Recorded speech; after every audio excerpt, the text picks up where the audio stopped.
Hello again, hockey fans. Are you ready to brave the wild? With me, your host, Paladino Joey, or Joey Awajan.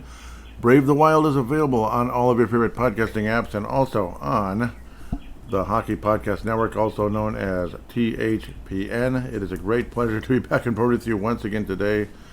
Beautiful weather as we're at the end of May now, heading into the summer and all of that good stuff. I like spring more, but hey, so summer's nice too if you can swim. But so you got that going on.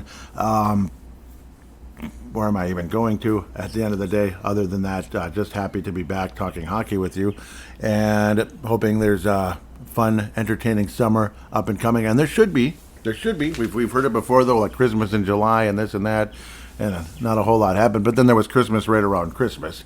And that was the Quinn Hughes, that was the Quinn Hughes Christmas that we ended up having. We've heard that 50,000 times. Will there be another massive addition to the Minnesota Wild? Well, we'll see. I'm debating on how to do this one. 2 segments, 3 segments, so I feel a little more organized. Sometimes 3 segments feels more organized, even though it's a pain in the butt sometimes one way or another. Maybe I'll do it that way to keep it organized. Like obviously a little bit of Wild talk, then the Stanley Cup playoffs, Stanley Cup finalist. There's already one Stanley Cup finalist, and it isn't the Colorado Avalanche. What do you think of that? So we'll talk about that a bit. And then, of course, fan interaction. I'm not anticipating this being as long as the traditional shows during the regular season. So you got that going for us. Obviously, free agency, we've talked about that a little bit. It's just kind of, we're going to kind of keep ongoing the conversation. Since the last episode, there was a crazy prediction or crazy take, we'll say, by former Minnesota Gopher and number 1 overall pick in the draft and Stanley Cup champion with the Colorado Avalanche named Erik Johnson. He basically said, and I quote, this was on the Pat McAfee show, and I know, and I'm sorry if you've heard this already, but hey, we got to talk about it here too, dang it. It's we're not breaking news, I understand. I think one of Austin Matthews or Connor McDavid will be on the Minnesota Wild in the next 3 years. That's my hot take. I think they're going to find a way. They need a center. That's Minnesota's clear Achilles heel. Yeah, it sure is, and especially when Joel Eriksson Ek was out, we didn't even have a number 2 center, or like a 1A, whatever the heck you'd call Joel Eriksson Ek. That was kind of like game over when the Wild played the Colorado Avalanche. Vegas Golden Knights didn't seem to have that problem, and well, Colorado ran into some issues with injuries as well, and funny what happens when you run into issues with injuries. That's one of the reasons the Wild have had such a poor success rate in the postseason is frickin' injuries, either right before the postseason or early in the postseason, and then they just kind of come back to bite you long term. Obviously, yeah, it'd be like leading right into the playoffs, like Suter breaking his ankle and Joel Eriksson Ek breaking his foot. That sounds familiar, doesn't it? Sounds familiar. Joel Eriksson Ek broke his ankle. Basically a similar injury to Suter. I'm not sure if it's as dramatic and severe, but it might be. It sounded like the same bone, but they're not making as much of a thing about it as they were with Suter at the time when they said talus bone. So hopefully it's not as severe where Suter was like completely immobilized for a very long time to make sure it healed correctly. So I don't know. It's very strange when you hear about that kind of thing. Joel Eriksson Ek certainly a tougher guy, but not that Suter was a wuss or anything, but because Suter played a lot of games in the National Hockey League. Well, anyhow, Austin Matthews or Connor McDavid, you say? Really? Okay, well, that's fascinating, to say the least. Austin Matthews, of course, a U.S. person from California, San Ramon. Some people think, if anything, he's going to leave if he leaves the Toronto Maple Leafs, it'd be for Los Angeles, California. I believe he grew up in more like Arizona, so that could mean like a Utah, if he really wanted to be really close to home, like a Utah or Vegas. I don't know how many more players Vegas can absorb. I mean, they got the other guy already, so they got the other guy already over there, and he's a consummate favorite right now if the Vegas Golden Knights indeed win the Stanley Cup. Austin Matthews has a couple of 100-point seasons throughout his career, of course, as center. 106 points in 21-22, 107 points in 23-24. Only 53 last year in 60 games, so kind of a frustrating year for Austin Matthews. He had a 69-goal season in the 23-24. 69 goals. This is a center, by the way. 60 goals in 21-22. Pretty wild. Pun not intended. of course. 41 goals in that shortened season, that 52-game season. I think there was 53 total, so he would have missed a game. 41 goals. The COVID shortened season as well, 1920. The other half of that COVID stuff going on. Played 70 games, 47 goals. So Austin Matthews definitely been a goal scorer. The last 2 years, I don't know, kind of injury bug a little bit. Not as spectacular in numbers, so who knows? Maybe that'll bring his trade value down, huh? I don't know. Probably not too much, but who knows? He was a number 1 overall pick in 2016, a lot like the other player that was mentioned. He was taken the year before, a guy by the name of Connor McDavid. You've probably heard of him before. Even if you're not a hockey fan, you've probably heard of Connor McDavid accidentally. But both playing in fishbowl type situations in Canada. But Toronto is the ultimate fishbowl, other than maybe Montreal for the Canadiens, who are still alive, but hanging on for dear life at this point, trailing 3-1 in the Eastern Conference Final. But Toronto, obviously, again, they have the second most Stanley Cups, but haven't even been there since 1967. We're talking here. So not Austin Matthews having 67 goals. No, 1967. They haven't even been to the final since then. At least I'm pretty sure. But they won that one. Haven't won it since 67 at the very least. And I haven't been to the finals certainly in my lifetime, 1979 and beyond. Pretty much been Montreal and whoever. All the other teams, I could probably rattle off the names after that, like the Islanders winning 4 in a row after the Montreal's dynasty came to an end. Jacques Lemaire retired fairly young, just to kind of move on, the champion. But there's your Austin Matthews. Who knows? I mean, talk is the Wild could absorb his salary, so it could happen. Obviously, there'd be tons of draft picks involved, I'm sure. Joel Eriksson Ek would probably be involved. Maybe Charlie Stramel, I guess it's pronounced, and more than likely Mr. Jesper Wallstedt, because he's about the top thing you can trade for pretty much if you're looking for a young player to come back to your team and replacing your superstar, which you can't replace really easily. 29-year-old Connor McDavid from Richmond Hill, Ontario. So an Ontario guy, kind of around Toronto there. Toronto. He played for the Erie Otters, and he had 120 points in 14-15. Yeah, and he was the number 1 pick in the 2015 draft. The same draft as Joel Eriksson. Yeah. Yes, same draft as Joel Eriksson Ek and a guy by the name of Kirill Kaprizov and Jordan Greenway. That was one of our more exciting drafts at the time. Mostly because of the 5th round pick, who was Kirill Kaprizov. But imagine getting the number 1 overall guy in the same draft. So we'd be going back to that 2015 draft and getting the guy everybody was like, yeah, that's the one right there. He's the next, superstar in this league. He's the next Sidney Crosby, the next Gretzky, the next Mario Lemieux, whoever. He had 138 points last year.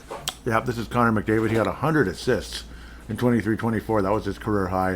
100-point seasons are extremely familiar to Connor McDavid. In fact, the 97-point season was because he only played 64 games during the year where they had to cut things short early and then return late in July, around my birthday, the end of July.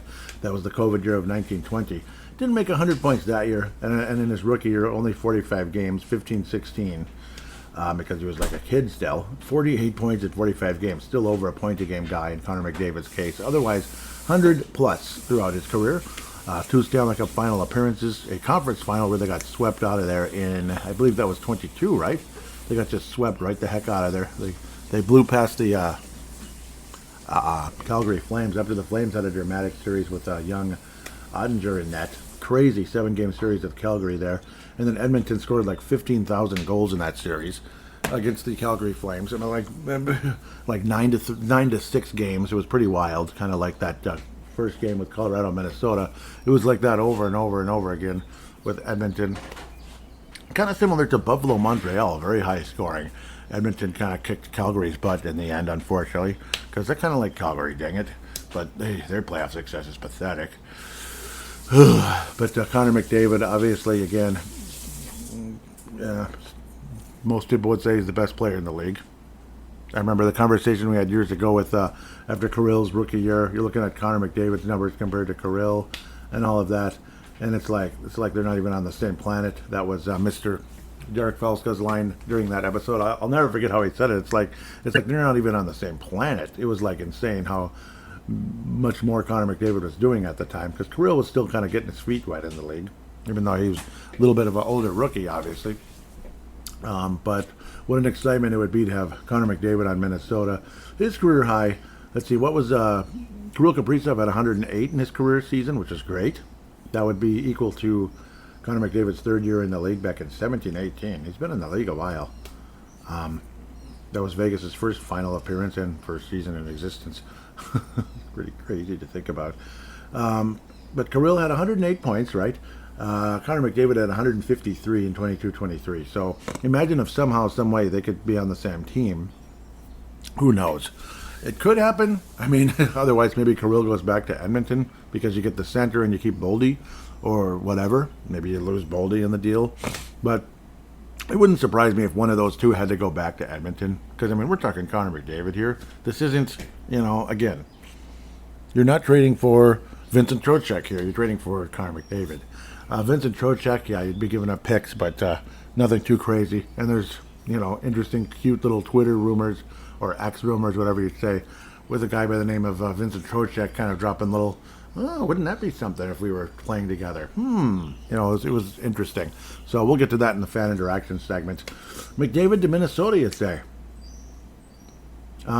Sure. I don't know. And I have clear figures, or I have clear pictures of Bigfoot ready to send to everyone. Clear pictures. And I even somehow, some way, was able to record him talking to me to Bigfoot, one of the Bigfoot people, beings, whatever, talking to me telepathically. I was able to record it somehow. I don't know how I did it, but I was able to, and I will be posting that as well. Okay, I don't know. That's about what it feels like, but who knows? With things souring in Edmonton, clearly Connor McDavid disappointed in how things went. Clearly, because, well, he took less. He took a number of $1 million less in his new contract, like per season, to open up some cap space for Edmonton to make some moves. And they got beat in the first round by the Ducks, didn't they? I mean, they got beat by the Ducks. What the... Yeah, rhymes with duck, ends with the same letters. Starts with a different one. What happened? It's crazy. And then they fire Chris Knobloch. 2 Stanley Cup final appearances in just the last, 3 years. It's not enough. Sorry, gotta go. I guess. And supposedly, like the Craig Berube thing, wouldn't be the greatest match either. And I suppose he is more of an aggressive guy. Wouldn't be the greatest match with McDavid. I don't know what to tell you. I really don't know what to tell you. The whole Edmonton and Bruce Cassidy thing is the weirdest thing I've ever heard. Like, I don't even want to even speculate on what's going to happen there. But Vegas Golden Knights. Vegas Golden Knights. Yep, we'll be talking about them a bit here. Vincent Trocheck. Yeah, we'll save that for the fan interaction. I don't want to wear that out too quick. But I mean, he was obviously rumored in possible moves during the trade deadline that did not happen. So there's always those, like, what trade didn't happen? If you want me to just talk all day about what trade didn't happen, like Dan Barreiro said years ago in a huge rant he had on Live Air when he was getting annoyed with people only wanting to talk sports. Well, sorry, Dan, I'm one of those people. Some of that A-section stuff is, we get enough of that elsewhere. Can we just, yeah. That's kind of how I look at it, but that A-section stuff, I can get it elsewhere, and probably not from you, Dan. Anyhow, why am I getting into that? Would sure be exciting. 42 points in the first Stanley Cup final run.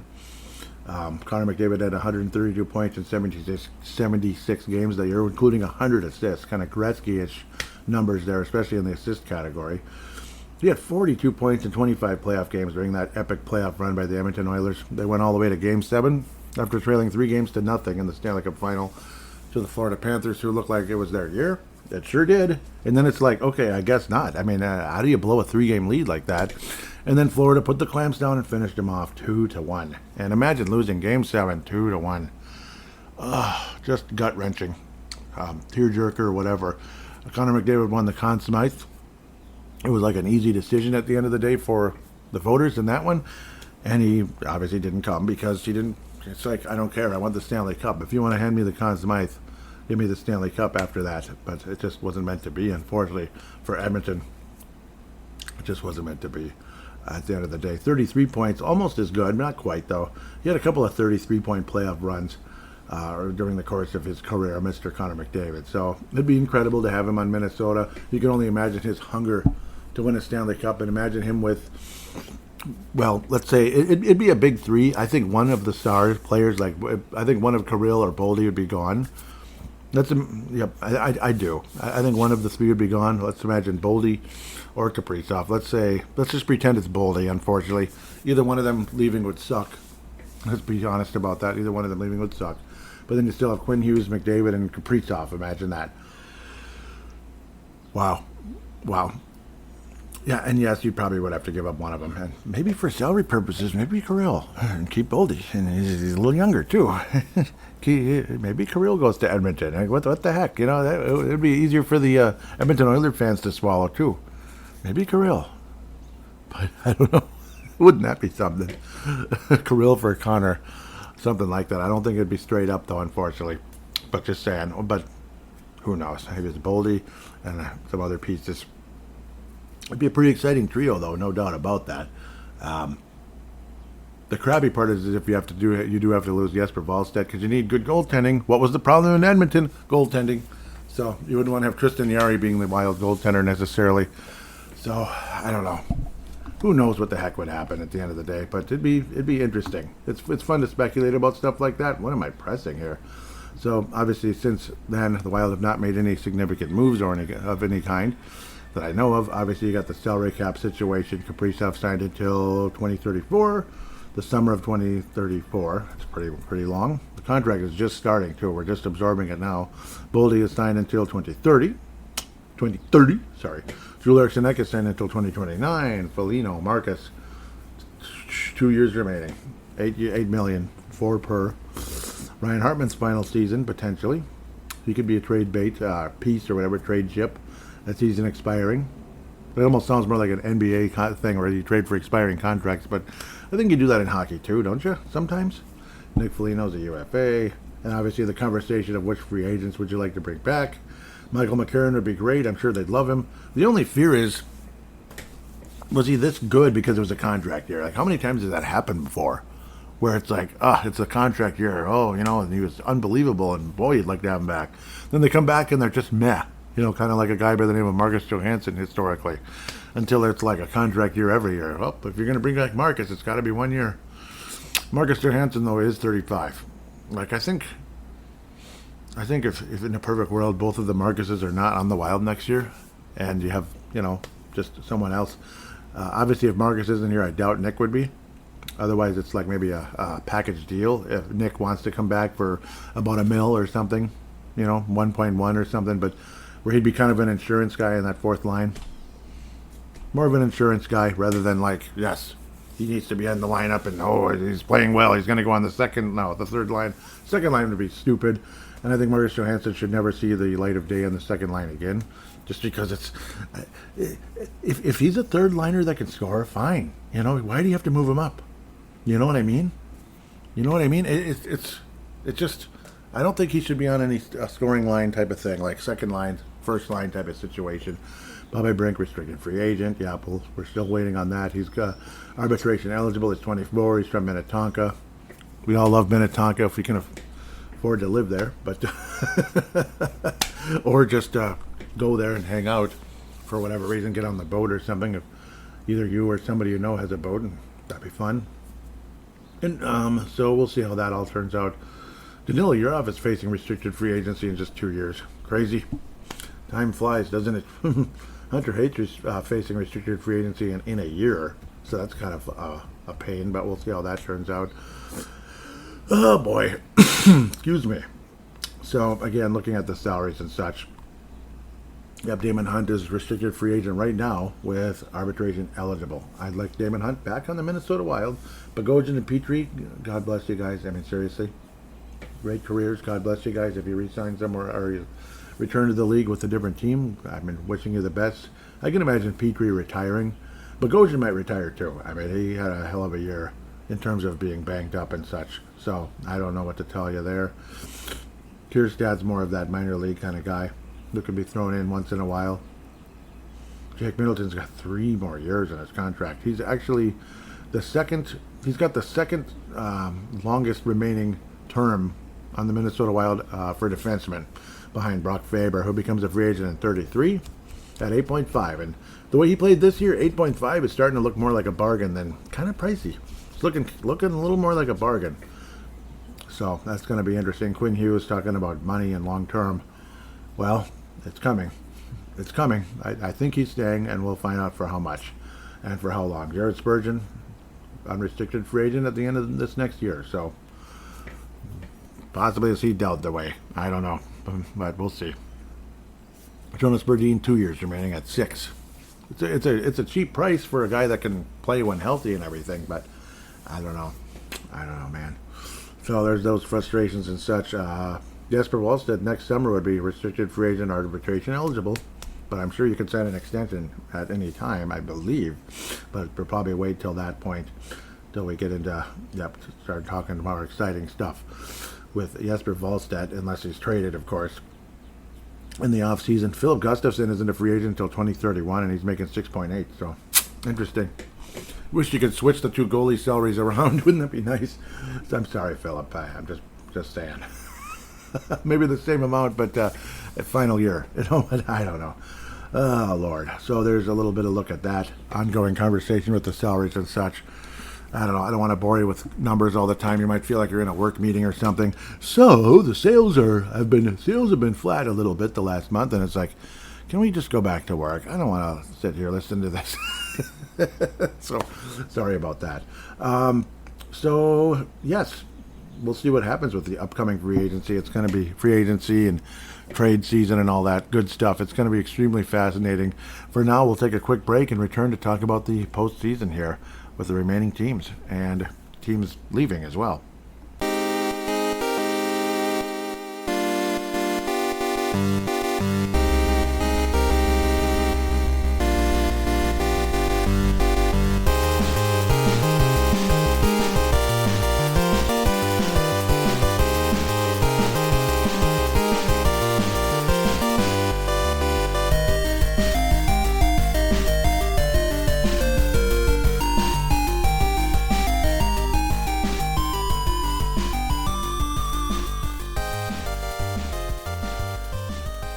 And we are back here on Brave the Wild, attempting to be somewhat more organized here, as second segment is traditionally where I would put in the DraftKings ad. And we will hear from DraftKings right here and right now.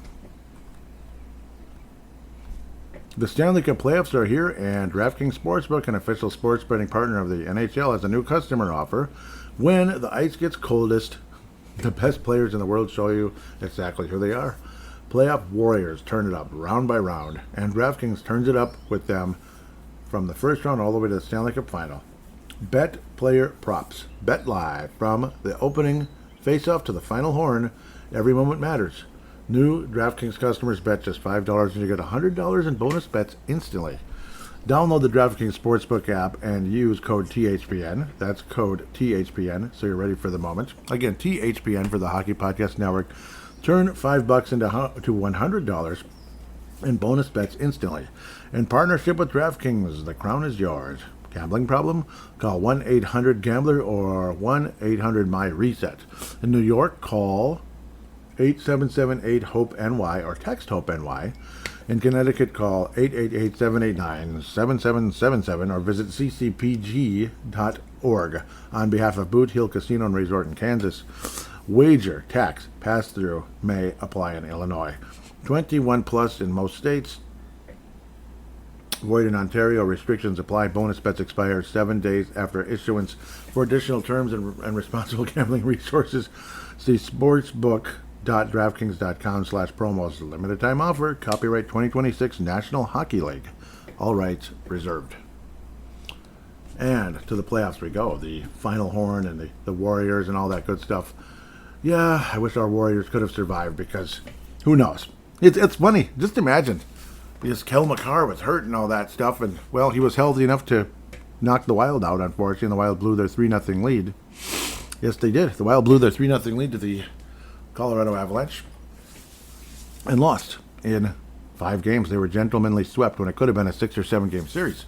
Very possible. And imagine if Cale Makar was out for games 6 and 7. What could have happened? Could everything have changed and the Wild advance to the West Finals? Possibly.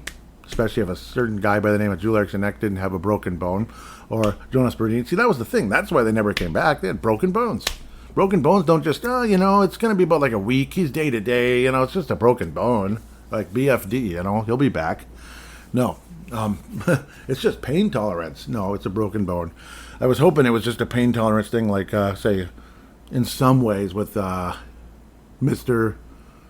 Yeah, who had a bone bruise, a guy by the name of Anthony Edwards, but there also was a hyperextension in the knee, too, with Anthony Edwards with the Timberwolves when he came back, but there was no broken bone. See, if Anthony Edwards had a broken bone, he wouldn't have came back and played against the San Antonio Spurs in the Western semis.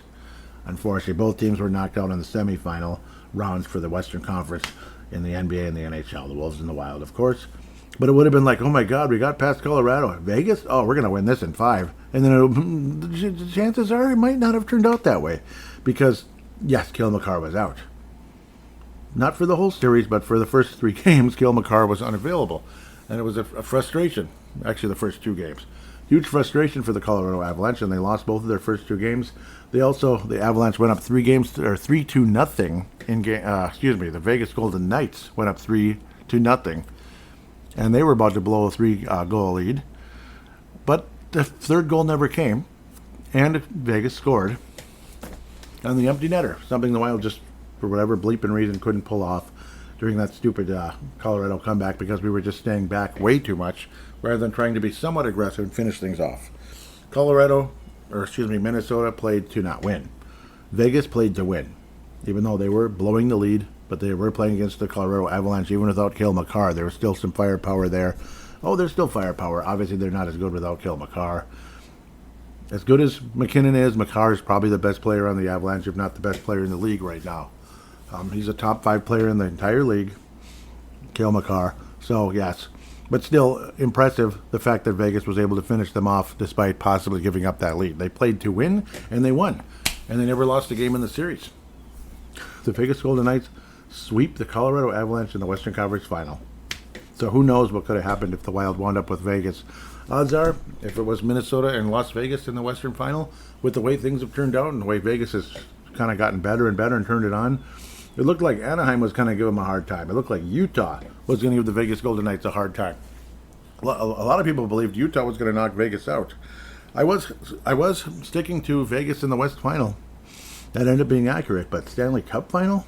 Well, all right. Crazy stuff. Absolutely crazy. They did ultimately beat Colorado. I thought it was going to be a 5-game series with Colorado. I thought the Wild would push Colorado to 6 or 7, but then the Avalanche would win in the end. And then Colorado would do the gentleman's sweep against Vegas. But nope, it was against us. And then they got swept right out of there because, once again, injuries are a thing. And if Mark Stone isn't available, Vegas isn't as good. When Mark Stone is available, they're a Stanley Cup contender. No matter what anyone says, they absolutely are, despite the fact they only had 95 points this year. Now, it's a far cry from the 68-point season the North Stars had, but points are a little easier to come by with overtime losses now. So, 95 points, the numbers are a little bit more bloated than they were in the past. Not by super tons and tons, but by some.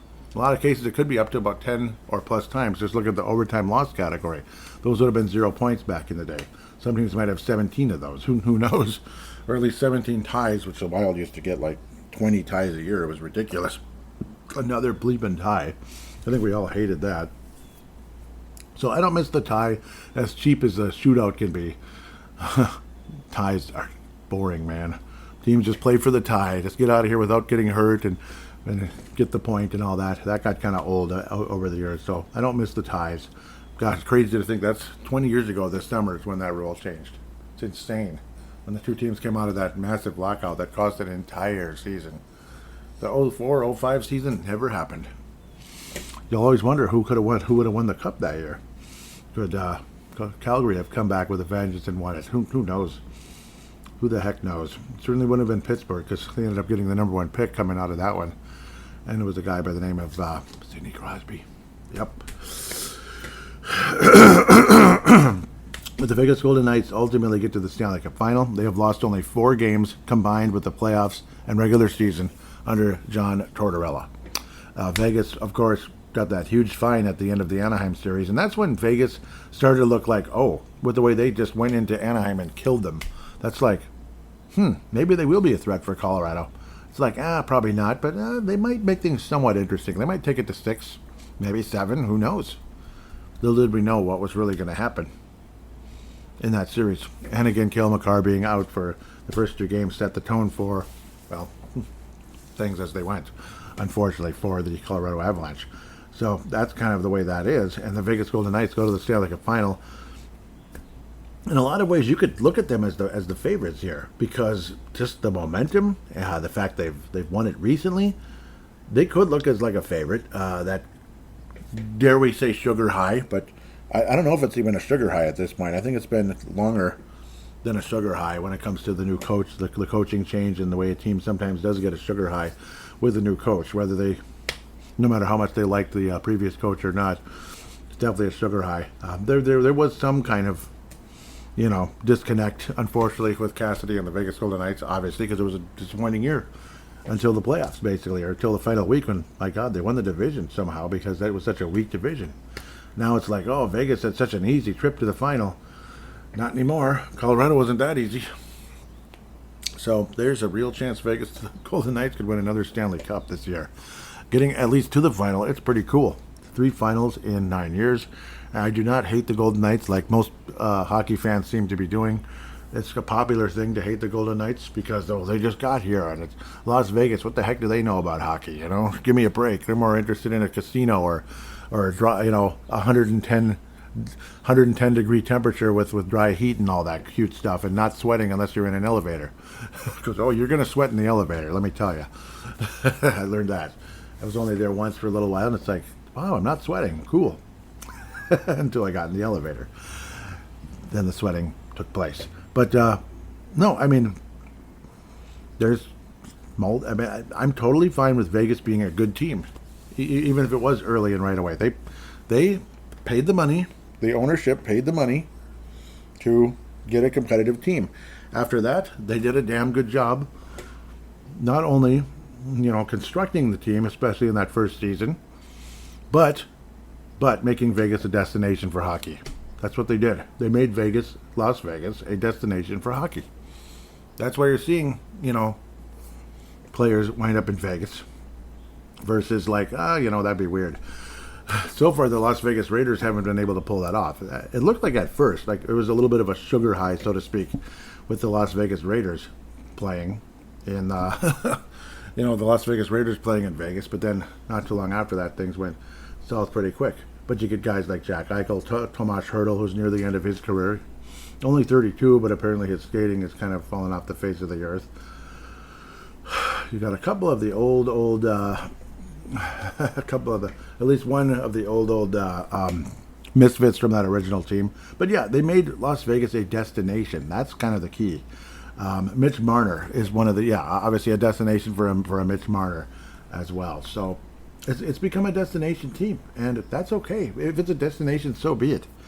They don't bother me like the Los Angeles Dodgers, where it's like this spectacular Japanese pitcher or whatever is available, and where's he going? The Dodgers. I'm bleeping tired of that crap.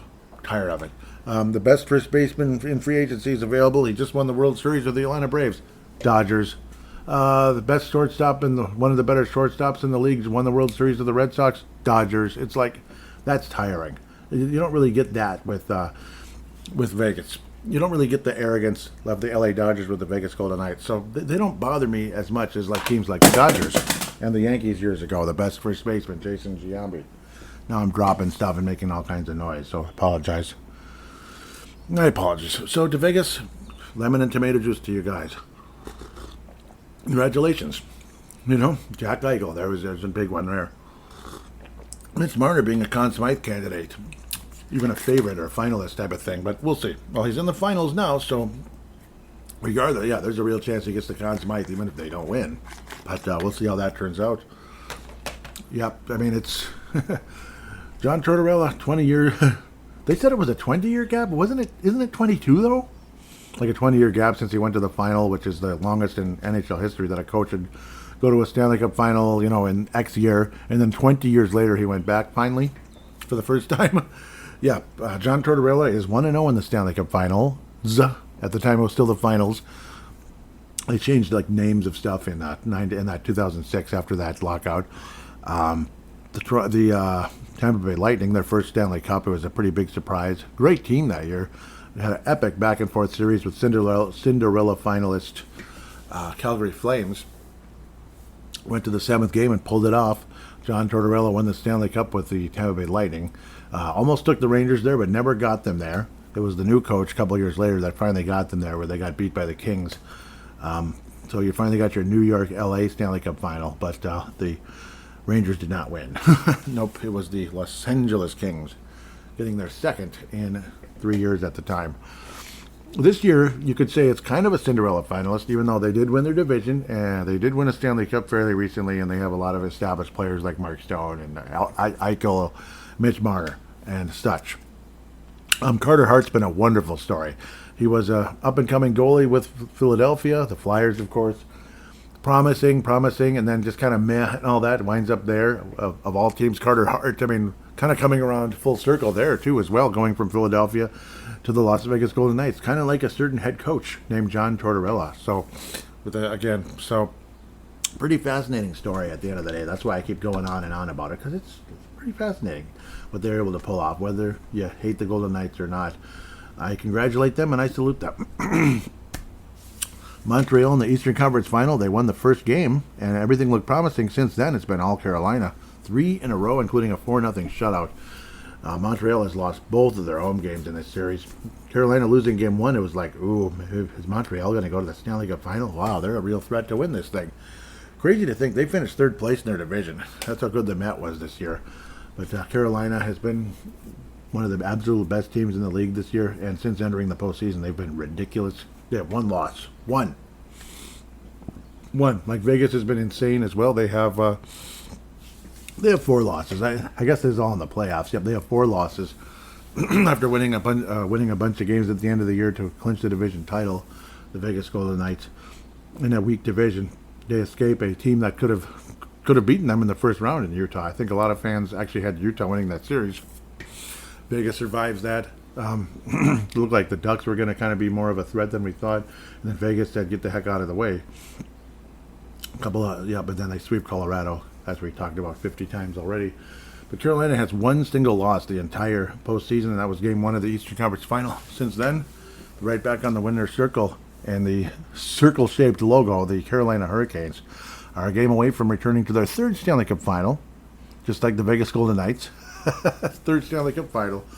They got their way back in the day, losing to the Colorado. Was it Colorado in the final? It was Detroit. They lost to Detroit in only 5 games. Nice team, but just not good enough to win that Cup Final. It was like, wow, Carolina's in the final. That's cool. But then it just wasn't meant to be. But then the 06 team was the one that got to the final again. Had an epic back and forth 7-game series with the Cinderella finalists called the Edmonton Oilers. So it was another Alberta team in the final. And back and forth. This is almost like a Stanley Cup Final preview, because I think Carolina's going to go to the final. Yes, I think Carolina's going to the final. And 20-year anniversary for their Stanley Cup championship. Dwayne Roloson getting hurt in Game 6. Edmonton was up 3-2. You do understand. And then Roloson got hurt in that game. The Oilers lost, and then Game 7 went to the Carolina Hurricanes.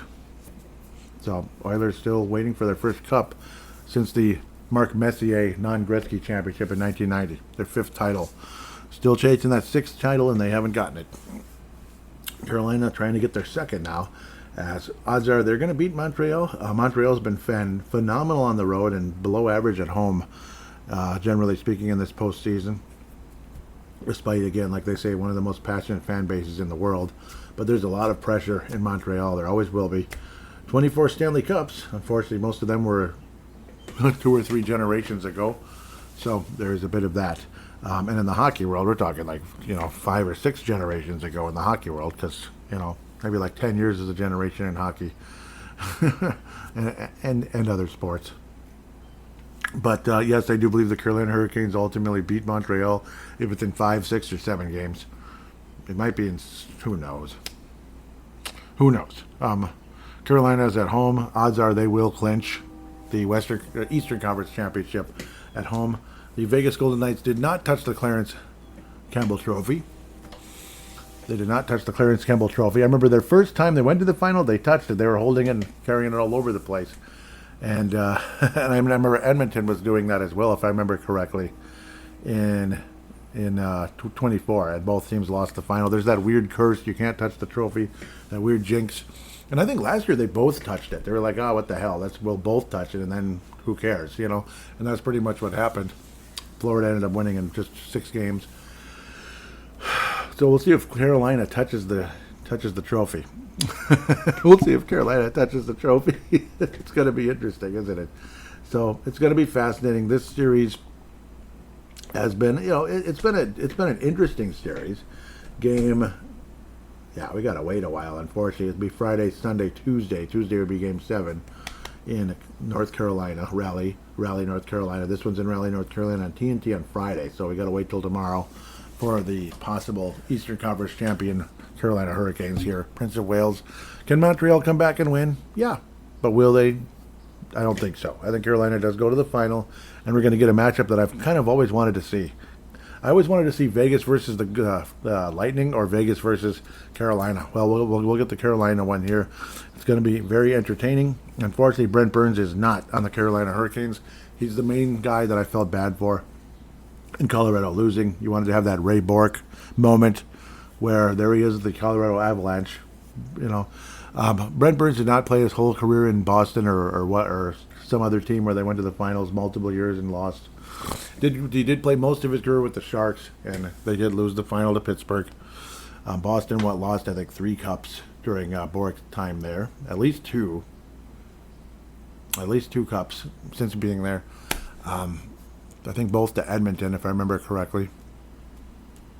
Yep, where you feel for maybe some of those great Philadelphia players in the 80s as well. Or just good players like Brian Propp that never got a cup and they went there 3 times. Ugh. Sucked to lose all those. But, yep, I wish Brent Burns was still on the Carolina Hurricanes. That was his most recent team before the Colorado Avalanche. So, a damn shame. Because I do think, as great as Vegas has been, I think Carolina is winning the Stanley Cup. I'm kind of sticking with that. I'm sticking with Carolina winning the Stanley Cup. They've lost 1 game the entire postseason. Like, they're unstoppable this year. And that'll be the story. Mr. Rod Brindamore is finally going to get a ring as the head coach. And, yep, that's kind of what I'm sticking with here in this postseason.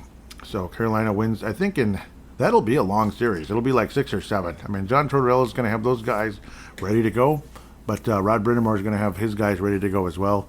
Carolina will lose more than 1 game in the Stanley Cup final, 2 or 3.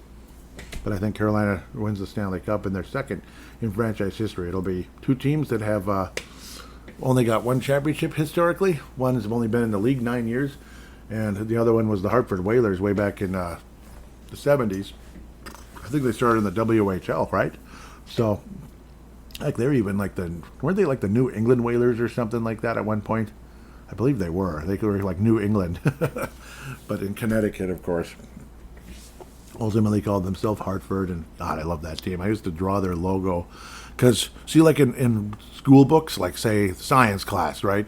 You'd have to cover your book with, they put a cover on the book. You put a cover on it so it doesn't get wet or damaged or whatever.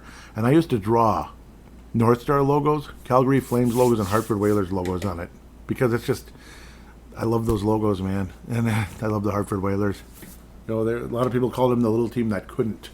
They were kind of like the other side, the other conference's North Stars. They had that green, they had that cool green look. And it was a team you loved so much and you wish they could overcome.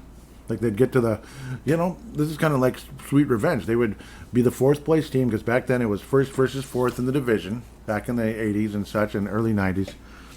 You had the 4th place team play the 1st place team and the 2nd place team play the 3rd, kind of like now, but there was no wild card back then.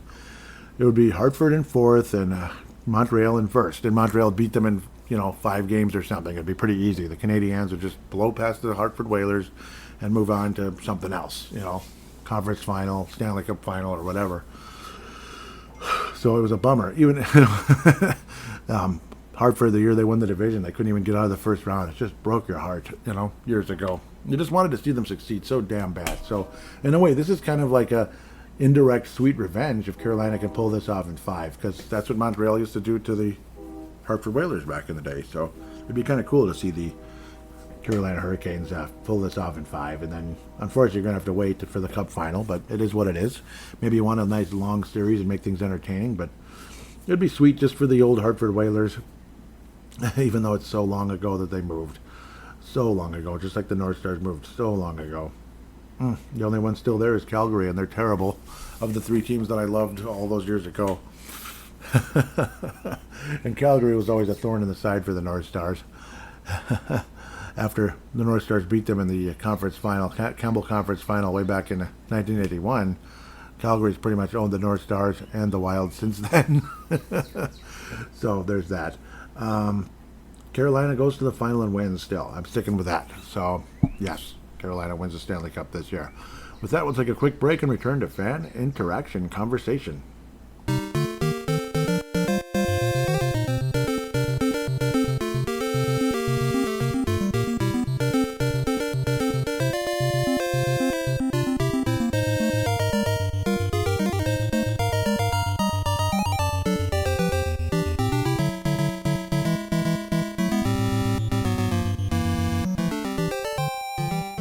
And we are back here again today. You probably aren't hearing birds and stuff and maybe like just outside sounds because I have the window wide open, and why the heck wouldn't I?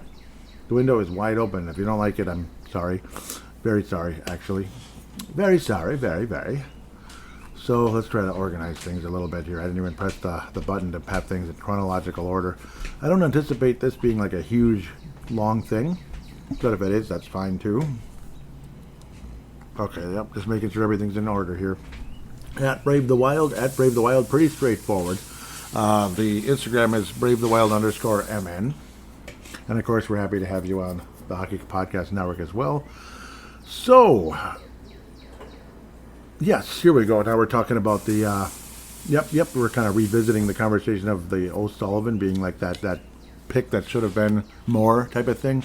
Derek, probably, kind of catching up to the conversation, like the comments I made at the time of the show. He says, I had wanted, this is Derek, of course, Crease Assist podcast, phenomenal. They did a great job. Most recent episode was absolutely great, so do catch up with it if you haven't yet. And do subscribe and keep it coming, because it's a great show. Derek, Kalisha, Teresa, and Steve, they do a great job together on the Crease Assist podcast, by the way.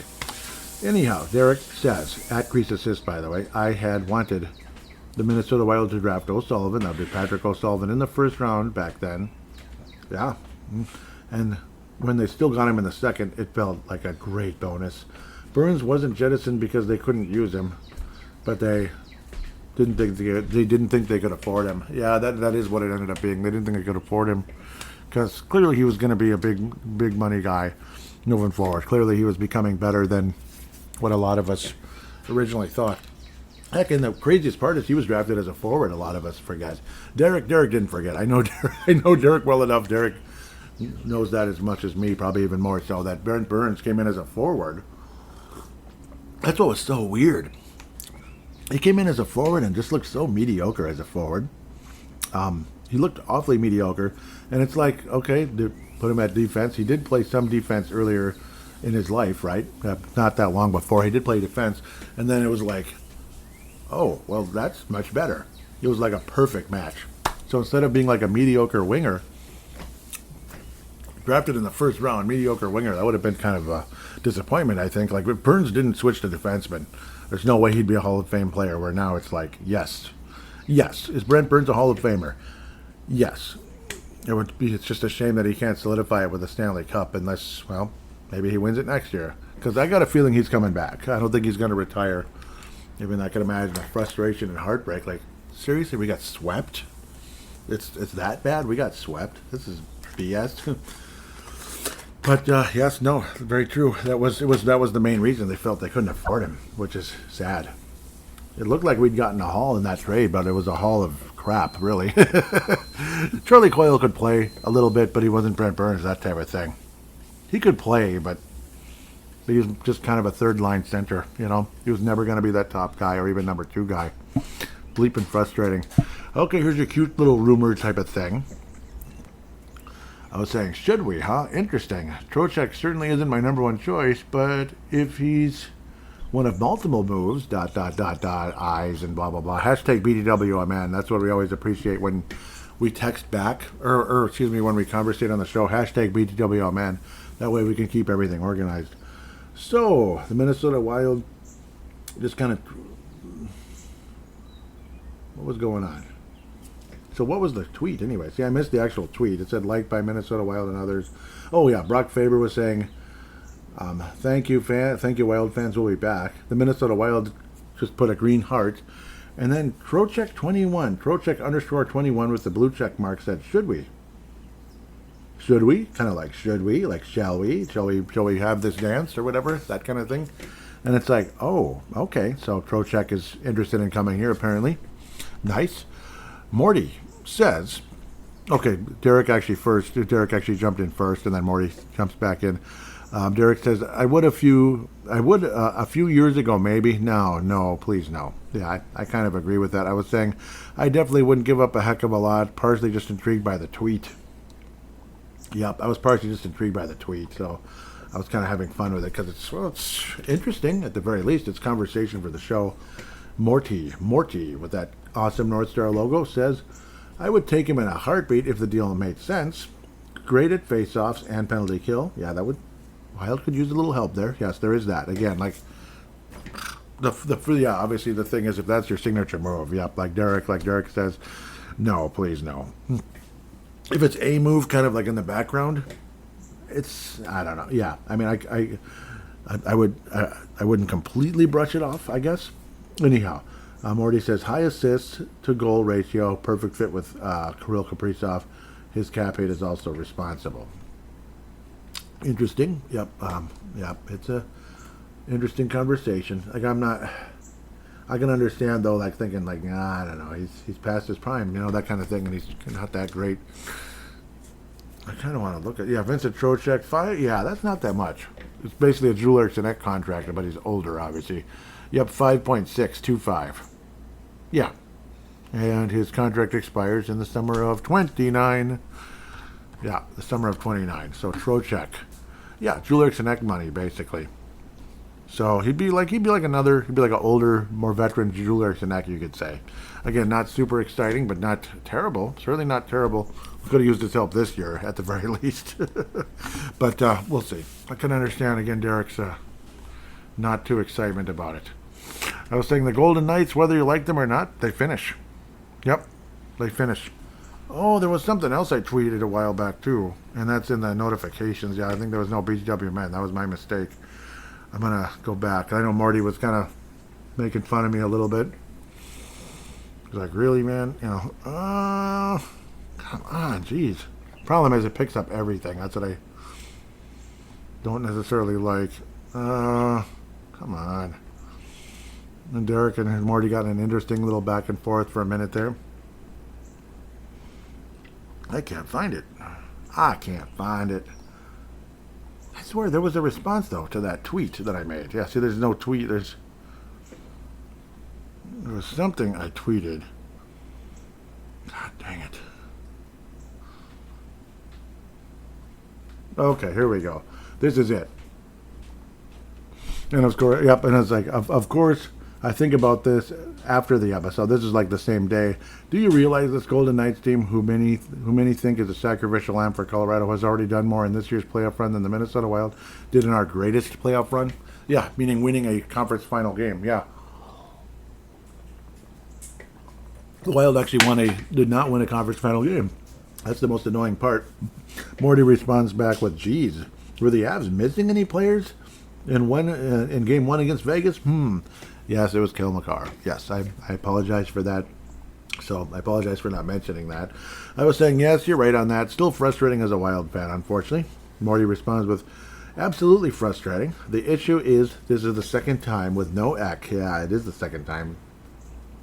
Gosh, yeah, I hated that. Was that the 2023, I believe, right? That was the last time. Him and Broads are our shutdown dynamic duo. Without them, we can't shut down top offensive players. Do they need to go? Question mark. I think Brodin does. Like I've been talking about that with the defenseman. Like we need to upgrade that. We need to upgrade the second pair. We do. I think we need to upgrade the second pair. Do we need others to step up? That would be great. Yes, like a Damon Hunt, a Carson Lambos. What was the other one? David Spacek. It'd be great if at least one of those guys can become a second pair level defenseman. So far, they're just they're either third pair or the seventh defenseman or in Iowa. That's unfortunate. Can we get reinforcements? Lots of questions to move on. Yes. Oh yeah. And yes, I think the Wild are going to make some kind of move for at least one defenseman this offseason. That could hopefully be in the top four. Pardon me there. Finish the coffee and the tomato juice. All done with both. Yes, the Wild need to upgrade the second pair. The top pair is what it is. It's amazing. It's amazing. It's a gold medal level, it's an Olympic gold medal level pair. They absolutely deserve to be an Olympic gold medal pair. Like top pairing on the gold medal team. That level of talent and excellence in Faber and Hughes. Still have to sign Hughes, of course, but yes. They need to upgrade the second pair, yes. I think hopefully one can earn their way up there, and the other one hopefully is an acquisition somehow, some way. That's kind of how I look at it. I think Spurgeon should be on the third pair or gone, like retired or traded away. And the new captain could be Faber or Eck. I'd love to see Foligno not wear the A anymore or again be moved on. So that's kind of my take on that. This past week also, John Mayasich turned 93, so pretty impressive. He was born in Evelyn, Minnesota.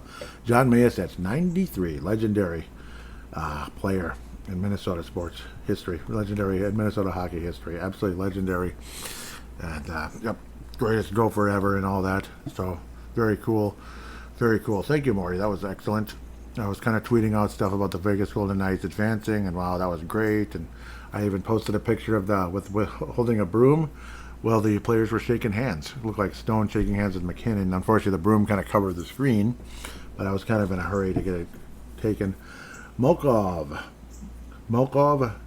65 says, nice sweep, nice broom, LOL. And thank you, Mokov. I love you there for that. Yep, I get the feeling we both were happy about that, what took place.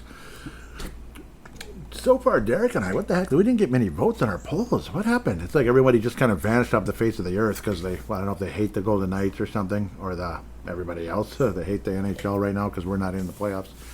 Derek says, what? But hopefully Derek can get more votes than I did. Hopefully Derek.